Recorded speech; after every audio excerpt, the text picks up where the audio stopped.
बात करते हैं रसायन विज्ञान भाग 1 कक्षा 12 के स्टूडेंट के लिए, जो कि आपके पहला चैप्टर ठोस अवस्था है।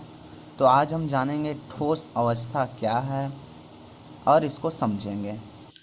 ठोस अवस्था को जानने से पहले हम जान लेते हैं कि पदार्थ की मुख्यतः कितनी अवस्थाएं होती हैं। पदार्थ की मुख्यतः 3 अवस्थाएं होती हैं। आपको पता है, पहली अवस्था ठोस अवस्था, दूसरी द्रव अवस्था, तीसरी गैस अवस्था, जो कि आपने पिछली कक्षाओं में पढ़ा ही होगा। ठोस अवस्था किसे कहते हैं? ठोस अवस्था पदार्थ की वह अवस्था है जिसमें पदार्थ का आयतन और आकृति दोनों निश्चित होते हैं तथा इनके जो अवयवी कण होते हैं वो एकदम समीप होते हैं, एक दूसरे से बंधे हुए और जुड़े हुए होते हैं। जबकि द्रव अवस्था पदार्थ की वह अवस्था है जिसमें इनके कण दूर दूर होते हैं ठोस की अपेक्षा, तथा इनका आयतन तो निश्चित होता है लेकिन आकृति निश्चित नहीं होती है।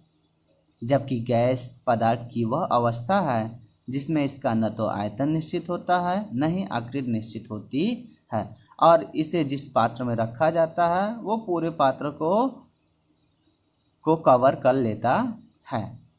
इनका कुछ हम आपको आकृति बनाकर उदाहरण समझाते हैं। ठोस जो कि आप देख रहे हैं, इनके जो भी कण हैं वो एकदम समीप हैं और एक दूसरे से बंधे हुए हैं। जबकि द्रव में ठोस की अपेक्षा इनके कण दूर दूर होते हैं और गैस में द्रव की अपेक्षा इनके कण और दूर दूर होते हैं। जो ये अवयवी कण होते हैं वो क्या होते हैं उसको भी जानना जरूरी है आपको। जो अवयवी कण होते हैं वो तो या तो परमाणु होते हैं या अणु होते हैं या तो आयन होते हैं। तो आइए हम अपना चैप्टर शुरू करते हैं। ठोस अवस्था। सबसे पहले ठोस अवस्था पदार्थ की वह अवस्था जिसमें उसकी आकार और आयतन दोनों निश्चित होते हैं ठोस अवस्था कहलाता है। ठोस जो पदार्थ होते हैं वो मुख्यतः 2 प्रकार के होते हैं। क्रिस्टलीय ठोस जिसको बोलते हैं क्रिस्टलाइन सॉलिड, अक्रिस्टलीय ठोस जिसको बोलते हैं एम्फोरस सॉलिड। जो क्रिस्टलीय ठोस होते हैं वो क्या होते हैं? वे ठोस पदार्थ जिनके अवयवी कणों का क्रम नियमित होता है क्रिस्टलीय ठोस पदार्थ कहलाता है। उदाहरण के लिए नमक NaCl, नौशादर NH4Cl, आयोडीन I2, चीनी आप जानते हैं C12H22O11, हीरा आप जानते हैं कार्बन का अपरूप है, ग्रेफाइट भी कार्बन का अपरूप है, आदि। तो आइए डिफिनेशन को फिर से समझते हैं। वे ठोस पदार्थ जिसके अवयवी कणों का क्रम नियमित होता है क्रिस्टलीय ठोस पदार्थ कहलाता है। मैं आपको उदाहरण से समझाता हूँ इससे कैसे कहते हैं। ये क्रिस्टलीय ठोस का उदाहरण है। इसमें आप देख रहे होंगे कि जो इनके अवयवी कणों का क्रम है वो नियमित है, एक नियमित रूप से दिखाए जा रहे हैं। तो यही आपका क्रिस्टलीय ठोस होता है। अब हम जान लेते हैं क्रिस्टलीय पदार्थ के गुण। जो क्रिस्टलीय पदार्थ होते हैं इनके गुण क्या होते हैं? इनके गुण होते हैं ज्यामिति निश्चित होती है, मतलब इनका जो भी आकार होता है वो निश्चित आकार के होते हैं। दूसरा, इनका जो गलनांक भी होता है वो निश्चित होता है, ये निश्चित ताप पर गलते हैं। तीसरा, इनकी प्रकृति होती है वास्तविक ठोस की, वास्तव में ये ठोस जैसे होते हैं। चौथा, इनके अवयवी कणों की जो व्यवस्था होती है वो दीर्घ परासीय व्यवस्था होती है, मतलब लार्ज रेंज ऑर्डर की होती है, लॉन्ग रेंज ऑर्डर की होती है। और जो दैशिकता होती है इनकी वो विषम दैशिक प्रकृति की होती है। दैशिकता में होता है दिशा मतलब जो भी इनके ऊपर से जब भौतिक संसाधनों को गुजारा जाएगा या प्रकाश को गुजारा जाएगा तो ये विषम दिशा में निकलते हैं। जैसे मैं आपको समझाना चाहता हूँ उदाहरण के साथ। हम दैशिकता को समझते हैं। जब भौतिक संसाधन, मान लीजिए हम प्रकाश, ठीक है, क्रिस्टलीय ठोस से गुजारते हैं तो वो दूसरे ओर जाके ख़त्म होता है।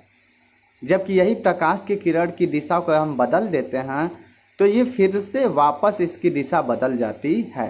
जैसे कि आप देखिए, हमने प्रकाश की दिशा को बदला तो इसकी फिर से दिशा बदल गई। मतलब हम इनकी कोई एक दिशा फिक्स नहीं होती है, इसलिए इन्हें विषम दैशिक कहा जाता है। अब हम जानते हैं अक्रिस्टलीय ठोस। क्रिस्टलीय ठोस के जस्ट अपोजिट होते हैं। वे ठोस पदार्थ जिसके अवयवी कणों का क्रम नियमित नहीं होता अक्रिस्टलीय पदार्थ कहलाता है। उदाहरण स्टार्च, प्लास्टिक, कांच, सिरका, रबड़ आदि।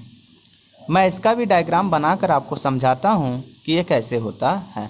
देखिए, जो अक्रिस्टलीय पदार्थ में अवयवी कणों की जो व्यवस्था है वो नियमित नहीं है।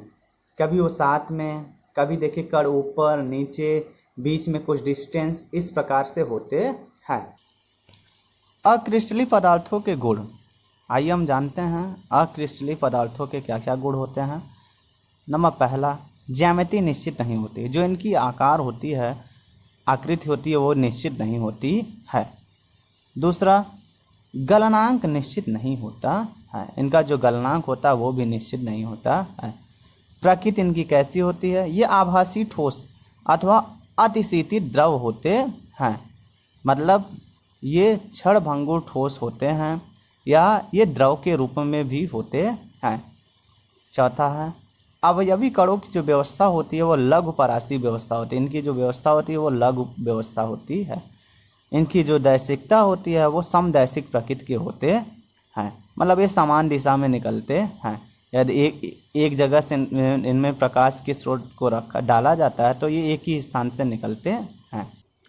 आइए हम जान लेते हैं क्रिस्टलीय और अक्रिस्टलीय ठोसों के मध्य विभेद, मतलब इनमें क्या अंतर है उसको जानते हैं। तो आप देख ही रहे हैं, इनका जो आकार होता है, क्रिस्टलीय ठोस का आकार क्या होता है? निश्चित होता है, अभिलक्षणिक ज्यामितीय आकार की होती है। अक्रिस्टलीय ठोस का जो आकार होता है समाकृत आकार होता है, मतलब कोई समान आकृति का आकार नहीं होता है। गलनांक क्रिस्टलीय ठोस का निश्चित और अभिलाक्षणिक ताप पर पिघलते हैं, और जबकि अक्रिस्टलीय में ताप के एक परास में धीरे धीरे नरम पड़ते हैं। जैसा कि आप लोगों ने देखा होगा कि जब प्लास्टिक को हम ताप देते हैं, गर्म करते हैं, तो पहले वो नरम पड़ता है, फिर वो क्या होता है, लिक्विड में बदलता है। तो ये क्या होता है, पहले नरम पड़ते हैं फिर लिक्विड में बदलते हैं। विदलन गुण, विदलन में होता है तोड़ना या टूटने वाले जो भी गुण होते हैं उनको बोलते हैं। तो कैसे होता है, क्रिस्टलीय ठोस में तेज धार वाले औजार से काटने पर यह दो टुकड़ों में विभक्त हो जाते हैं और नई जनित सतहें सपाट और चिकनी होती हैं, और जो नई सतह होती है वो सपाट और चिकनी होती है। और इसमें क्या होता है, तेज धार वाले औजार से काटने पर यह अनियमित सतहों वाले दो टुकड़े में कट जाते हैं। इनकी जो गलन एंथैल्पी होती है, तो क्रिस्टलीय में इनकी गलन एंथैल्पी निश्चित और अभिलाक्षणिक होती है, जबकि अक्रिस्टलीय में इनकी गलन एंथैल्पी निश्चित नहीं होती है। दैशिकता हमने पीछे ही बता दिया था। जो क्रिस्टलीय ठोस होते हैं विषम दैशिक प्रकृति के होते हैं और अक्रिस्टलीय ठोस समदैशिक प्रकृति के होते हैं। इनकी प्रकृति आप जानते हैं, क्रिस्टलीय ठोस वास्तविक ठोस होते हैं, जबकि अक्रिस्टलीय ठोस आभासी ठोस अथवा अतिशीतित द्रव होते हैं। अवयवी कणों की व्यवस्था में क्रम, तो आप जानते हैं क्रिस्टलीय ठोस दीर्घ परासी व्यवस्था में होते हैं, अक्रिस्टलीय ठोस केवल लघु परासी व्यवस्था में होते हैं। तो आज के लिए सिर्फ इतना ही। हम अगले दिन फिर से आएंगे और कुछ नई चीज़ों के साथ हम आगे बढ़ेंगे।